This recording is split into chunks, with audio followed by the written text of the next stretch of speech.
Welcome to उल्टा चश्मा का समाचार। उल्टा चश्मा का समाचार में आप सभी का स्वागत है।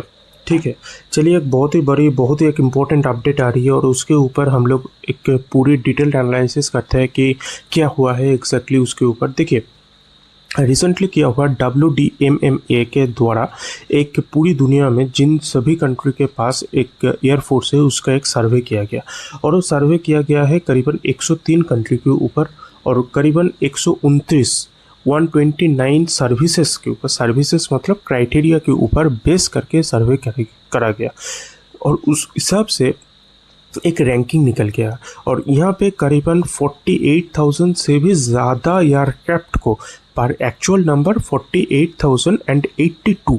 ठीक है, इतने एयरक्राफ्ट को क्राइटेरिया के द्वारा लिया गया, मतलब इतने एयरक्राफ्ट को ऊपर रिसर्च किया गया और उतने रिसर्च करने के बाद एक रैंकिंग निकाला गया, ऑल ओवर वर्ल्ड का रैंकिंग निकाला गया। ठीक है, देखिए ये रैंकिंग इम्पोर्टेंट क्यों है, सबसे पहले एक आपको ये समझना होगा। देखिए रैंकिंग इम्पोर्टेंट क्या है, इससे पहले आपको समझना होगा रैंकिंग का बेस क्या होता है।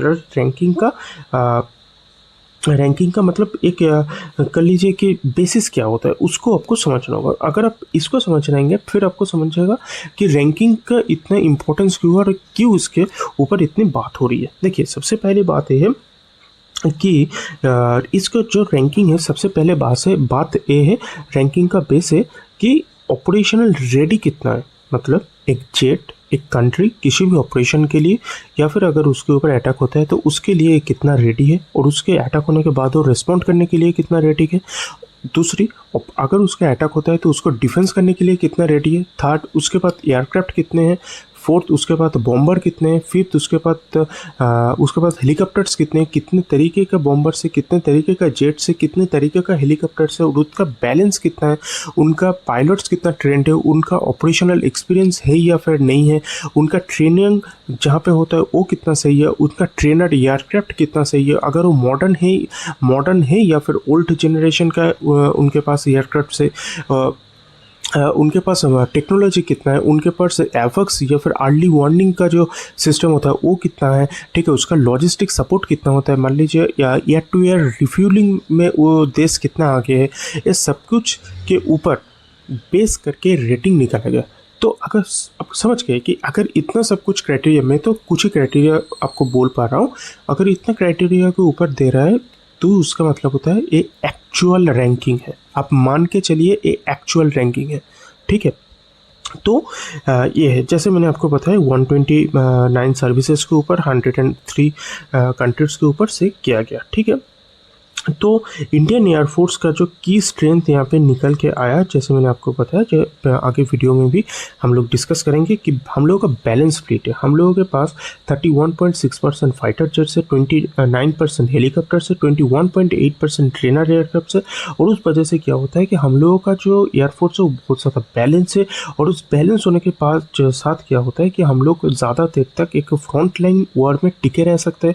रोबस्ट ट्रेनिंग होता है हम लोगों का जो पायलट्स होता है, तो इस वजह से क्या होता है एयरफोर्स का जो पायलट्स होता है उन लोगों का ट्रेनिंग बहुत ज़्यादा हार्ड होता है।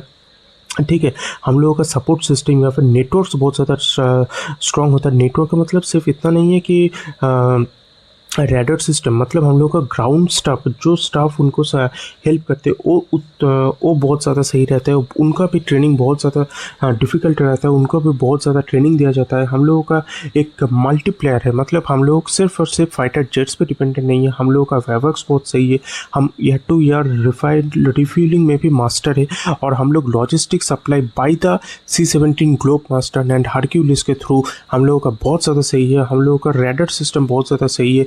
हम लोग अर्निंग वार्निंग सिस्टम जैसे हम लोगों ने खुद बनाया है, नेत्रा DRDO के साइंटिस्ट ने खुद बनाया, हम लोग वो भी हम लोगों का बहुत ज़्यादा सही है। ठीक है, तो इस वजह से क्या हुआ, हम लोगों का ऑपरेशनल एक्सपीरियंस बहुत ज़्यादा है और इन्हीं सभी की फैक्टर की वजह से हम लोग चाइना को बहुत ज़्यादा पीछे छोड़ चुके हैं। I am very proud to say कि हम लोग चाइना को बहुत ज़्यादा पीछे छोड़ चुके हैं। ठीक है, हम चाइना का बस एयरक्राफ्ट का नंबर देखिए, ठीक है, और इंडिया के एयरक्राफ्ट का नंबर देखिए और हम लोगों का रैंकिंग मार्क्स देखिए। ठीक है, जो ट्रू वैल्यू रेटिंग होता है इसको ट्रू वैल्यू रेटिंग बोला जाता है। ठीक है ना, जो TVR है, TVR जो होता है इसको बोला जाता है ट्रू वैल्यू रेटिंग। ठीक है ना, तो इंडिया वहाँ पे छठे स्थान पे और चाइनीज़ वहाँ पे 7th स्टैंड पे। अगर वो छठा है या फिर वो थर्ड है, ये आपको आगे वीडियो में पूरा क्लियर मिल जाएगा, ठीक है। बस इतना है, ठीक है। तो यहाँ पे क्या है कि बैलेंस स्प्लिट है, जैसे इंडिया का की स्ट्रेंथ है, मॉडर्नाइज्ड है, हम लोगों के पास बहुत ज़्यादा ऑपरेशनल एक्सपीरियंस है, ठीक है। हम लोगों का डिफेंस बहुत ज़्यादा स्ट्रॉन्ग है, ठीक है। चलिए अभी दूसरे, ये जो देखिए चाइना के क्या है, चाइना के पास क्वांटिटी बहुत ज़्यादा, मतलब नंबर बहुत ज़्यादा है चाइना के पास, पर वो काम का नहीं है भाई, ठीक है। वो दिखाता बहुत कुछ है पर वो काम का नहीं है। जैसे मैंने आपको बताया कि आइवैक्स जो है, C-17 ग्रुप मास्टर जो है, वो हम लोगों का बहुत ज़्यादा सही है, ठीक है। ऑपरेशनल एक्सपीरियंस हम लोगों का बहुत ज़्यादा सही है। हाँ, ये बहुत ज़्यादा इंपॉर्टेंट है। जियोग्राफिकल डिस्ट्रीब्यूशन, हम लोग एक सियाचिन में भी लैंड करवा सकते हैं, हम लोग एक मणिपुर के छोटे से गाँव में भी लैंड करवा सकते हैं, हम लोग अरुणाचल के डेंस फॉरेस्ट में भी जा सकते हैं, ठीक है। हम लोगों का जियोग्राफिकल डिस्ट्रीब्यूशन बहुत ज़्यादा सही है, ठीक है।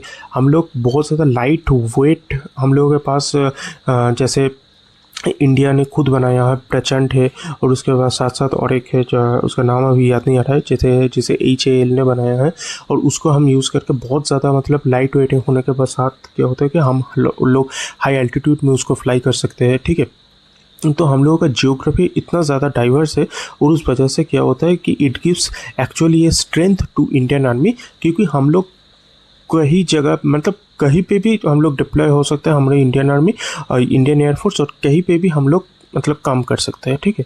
तो इस वजह से क्या है, इंडिया चाइना नहीं कर सकता, ठीक है। दूसरी बात क्या है कि चाइना का जो एयर कमांड है या फिर मान लीजिए एयरफोर्स है, ये प्राइमरीली 5 थिएटर्स में डिवाइडेड है, और वो इंडिया में नहीं है। इंडिया में क्या है कि इंडिया में आर्मी, नेवी और एयरफोर्स का एक बहुत ही बेहतरीन एक कोऑर्डिनेशन है, और इस वजह से चीफ ऑफ डिफेंस स्टाफ जो है हम लोगों का, वो बहुत ज़्यादा काम करता है, ठीक है।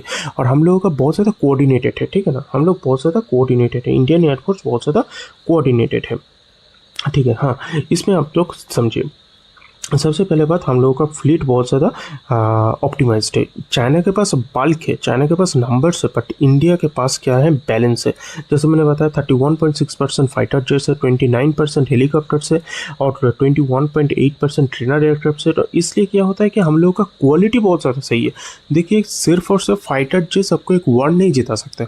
देखिए एक वार सिर्फ और सिर्फ फाइटर जेट्स के साथ नहीं होता है, उसको वहाँ पे मिसाइल्स भी काम का होता है, वहाँ पे हेलीकॉप्टर्स भी काम का होता है, वहाँ पे लॉजिस्टिक सपोर्ट्स भी काम का होता है। अगर आपका एक जेट कहीं पे डैमेज हो गया तो उसके साथ क्या होता है, उसको वो भी काम का होता है। जैसे आपको मालूम होगा कि 71 के दौरान, युद्ध के दौरान, हम लोगों का करीबन 40 के आसपास फाइटर जेट्स डैमेज हुए थे, पर क्या हम लोग को युद्ध हार गए थे? क्या हम लोग को वार हार गए थे? हम लोग उस वार में पाकिस्तान के 2 टुकड़े कर दिए थे, ठीक है ना। तो इसी को बोलते हैं ऑपरेशन एंड रेडीनेस, कि हम लोगों का ऑपरेशन कितने रेडी कितना है। मतलब एक अगर हम लोगों का फाइटर जेट डैमेज भी हो जाता है तो उसको हम लोग कितने जल्दी पूरा कर सकते हैं, ठीक है, ये इंपॉर्टेंट है। हम लोग कितना खुद का बनाते हैं, ये इंपॉर्टेंट है, ठीक है। और इस यहाँ पे खुद का बनाने के छोड़ कर बाकी जगह पे हम लोगों ने अभी चाइना को पीछे छोड़ दिया। खुद का बनाने के मैं क्यों बोल रहा हूँ, क्योंकि अभी इंडिया जेट का इंजन नहीं बना सकता, जेट के इंजन बनाने का टेक्नोलॉजी इंडिया के पास नहीं है। हम लोगों का टेक्नोलॉजी इनोवेशन देखिए, हम लोग रसिया के साथ पे है, हम लोग फ्रेंच है, फ्रेंच हमारे साथ में, फ्रेंच का जो टेक्नोलॉजी है हम लोग उसको यूज़ करते हैं राफेल के द्वारा। इसके साथ साथ अपना इसराइल तो है ही, और उसके साथ साथ यूएसए का अपाची, यूएसए का ग्लोब मास्टर, बोइंग, हम लोग उसको यूज़ करते हैं, ठीक है। और हम लोग खुद भी इसके ऊपर बहुत ज़्यादा काम करते हैं। जैसे DRDO ने एक नेत्र बनाया है जो कि मान लीजिए 270 डिग्री का हम लोगों का एडवांटेज देता है, ठीक है, पर वो हम लोगों का खुद का बनाया हुआ है। और उसके साथ साथ हम लोगों ने एयरबस जैसे टाटा ने खुद बनाया है अभी, जो कि हम लोगों का सही चल रहा है, ठीक है, सही चल रहा है। और यहाँ पे देखिए जैसे देखिए मिसाइल्स हम लोगों का, जैसे मैंने बताया फ्रेंच का है, रसिया का है, इसराइल का है, यूएसए का है, तो मिसाइल भी काम का होता है जो चाइनीज़ के पास नहीं होता है। और दूसरी बात, ऑपरेशनल रेडीनेस भी होता है, मतलब जो अवेलेबिलिटी होता है कि कितना जल्दी हम लोग रिएक्ट कर पाते हैं, उसमें भी हम लोग चाइना से ज़्यादा आगे हैं।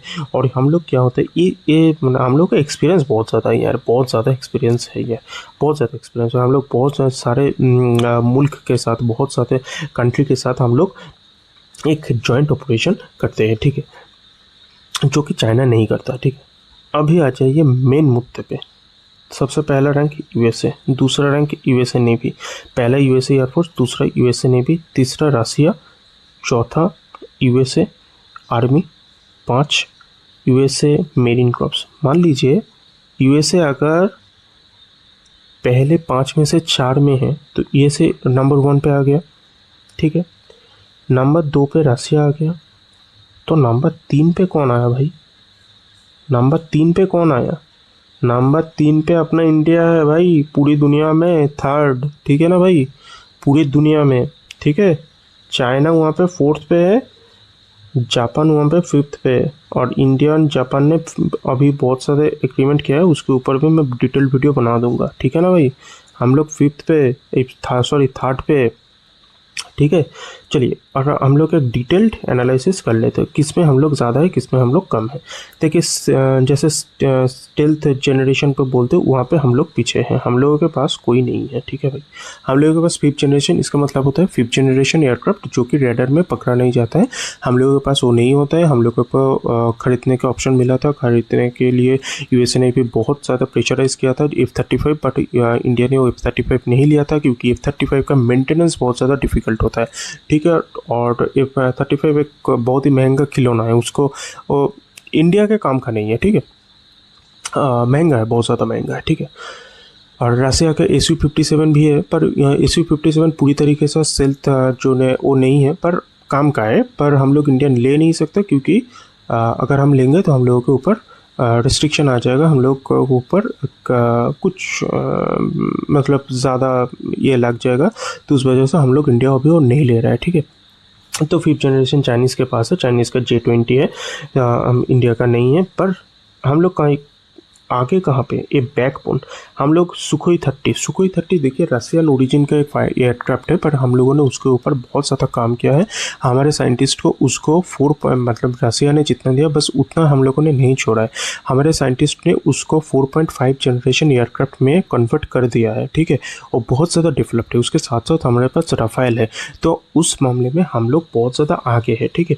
अभी सुखोई हमारा मेन बैकबोन है, ठीक है। सुखोई का करीबन मान लीजिए 230 के करीबन सब तो सिर्फ हमारे पास सुखोई है, उसके साथ साथ हम लोगों के पास खुद का बनाया हुआ तेजस है, ठीक है। स्ट्रेटेजिक बॉम्बर यहाँ पे हम लोग पीछे है, ठीक है। स्ट्रेटेजिक बॉम्बर्स इंडिया के पास नहीं है और वो चाइना के पास है, यहाँ पे चाइना आगे निकल गया, ठीक है। पर हेलीकॉप्टर पे भाई ये जो बोला ना मैंने आपको, HAL ने जो बनाया ध्रुव प्रचंड और उसके साथ साथ अपाची, यहाँ पे हम लोग बहुत ज़्यादा आगे।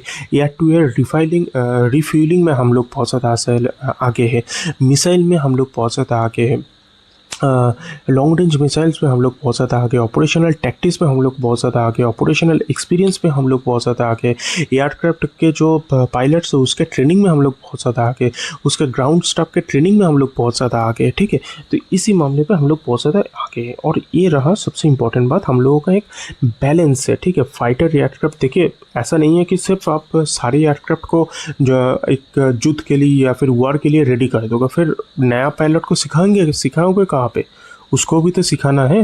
तो उसलिए ट्रेनर के पास भी एक एयरक्राफ्ट होता है जो कि बहुत ही इंपॉर्टेंट होता है, ठीक है। वहाँ पे भी हम लोग आगे हैं, ठीक है। चलो अभी एक डायरेक्ट कंपैरिजन पे आ जाते हैं, ठीक है। वीडियो शायद थोड़ा लंबा हो जाएगा, मैं जल्दी इसको कंक्लूड कर दे रहा हूँ, ठीक है। फाइटर एयरक्राफ्ट जो हम चाइनीज़ के पास करीबन 2000 से भी ज़्यादा है, 5th जनरेशन J-20 है, 4.5 जनरेशन का J-16 है, और इंडिया के पास J-5 जनरेशन का कुछ नहीं है, और इंडिया के पास 4.5 जनरेशन का राफेल है, उसके साथ साथ तेजस है, उसके साथ साथ सुखोई है, जो कि इंडिया को एक एक्स्ट्रा एज और देता है, क्योंकि इंडिया के पास सिर्फ एक एयरक्राफ्ट नहीं है, इंडिया के पास मल्टी एयरक्राफ्ट है, वो एक इम्पोर्टेंट है, ठीक है। दूसरी जो है बॉम्बर्स जो फोर्स है ये चाइना के पास है, इंडिया के पास अभी कुछ नहीं है, और उसके साथ साथ एवॉक्स एंड एयर रिफ्यूलिंग, यहाँ पे इंडिया का मेजर एज है, चाइना के पास है, बट चाइना के पास उतना नहीं है जितना ज़रूरत है, ठीक है। पर चाइना के पास उतना सही नहीं है, इंडिया के पास बहुत ज़्यादा सही है यार।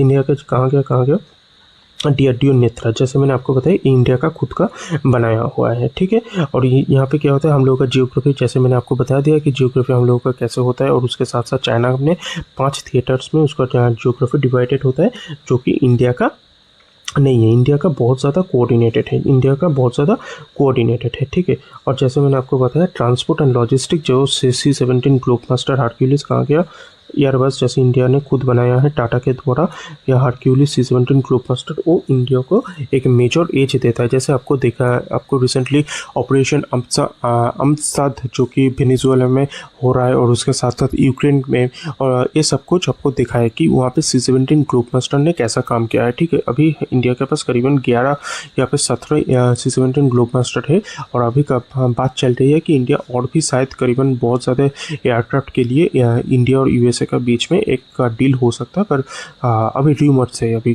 कुछ क्लियर नहीं हुआ है, क्योंकि उनका जो एम्बेसडर है उसने एक बयान दिया था, ठीक है। उसके ऊपर मैं आपको सेपरेट वीडियो बना दूंगा, ठीक है। और हेलीकॉप्टर्स में भी इंडिया को एक मेजर एज है, क्योंकि इंडिया के पास लाइट वेट में कहा गया, लाइट वेट इंडिजिनस, हाँ, एक्सट्रीम हाई एल्टीट्यूड ऑपरेशन के लिए हम लोगों के पास कहा गया लाइट वेट है, लाइट वेट, बिल्कुल लाइट वेट है, ये बिल्कुल लाइट वेट होता है, जो कि एक लाइट वेट एयरक्राफ्ट को एज देता है हम लोगों को, ठीक है। चलिए, तो इस वजह से क्या हुआ कि हम लोग को चाइना के ऊपर से हम लोग बहुत ज़्यादा एज मिल गया। तो सबसे पहले कौन आ गया, सबसे पहले आ गया यूएसए, उसके बाद आ गया रसिया, उसके बाद आ गया अपना इंडिया, और वहाँ पे उसके बाद लास्ट है, फोर्थ में है चाइना, ठीक है ना। तो यही बात है, ठीक है। चलिए, आज के लिए इतना ही। अगर आपको ये वीडियो अच्छी लगी हो तो प्लीज़ एक लाइक कीजिएगा, शेयर कीजिएगा, सब्सक्राइब कीजिएगा, because I am very new to this field. I am trying my best. I know my Hindi will sound some different, and very few will watch my video, but I am trying my best to improve my video as well as my video quality and my content quality, and I will improve it. I am not leaving it here. I will improve it, and please support us, please keep loving us, please keep supporting us. Thank you everyone. अगर आपको ये video अच्छी लगी हो, अगर आपको इस video से कुछ भी अगर नया सीखने को मिला, नया जानने को मिला है, तो प्लीज़ एक लाइक कीजिएगा, एक शेयर कीजिएगा और सब्सक्राइब कीजिएगा। धन्यवाद। Good night.